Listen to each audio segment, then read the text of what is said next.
මට කරපු මේ බලු වැඩේට මම හෙට CID එකට එනවා විතරක් නෙමෙයි මාරාන්තික උපවාසයක් ආරම්භ කරනවා. අය කතන්දර දෙකක් නෑ.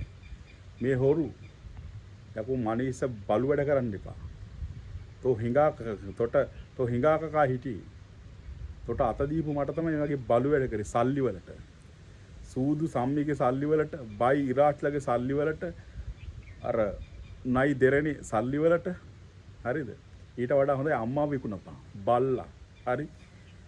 මට උලත් එකයි පිලත් එකයි මට ආයේ මේක රකින්න දෙයක්වත් නැහැ රක ගන්න දෙයක්වත් නැහැ ඔබ කරපු බලු වැඩේට හෙට මම CID එකට එනෙම විතරක් නෙමෙයි මාරාන්තික උපවාසයක් ආරම්භ කරනවා මට ආදරය කරන මිනිසුන්ට මම ආරාධනා කරනවා එන්න මට සහයෝගය දක්වන්න කියලා මම හෙට පැමිණිල්ල බාර දීලා අනිවාර්යයෙන්ම මාරාන්තික උපවාසයක් ආරම්භ කරනවා මට දැන් උලත් එකයි පිලත් එකයි මේ වගේ බල්ලොද මේ රටේ ඉන්නේ අකෝ කණ්ඩ දීපුවා තහපා කන්න තිරිසන්නු හරි ඌ වැඩ කරන්න එපා නපුංසක වැඩ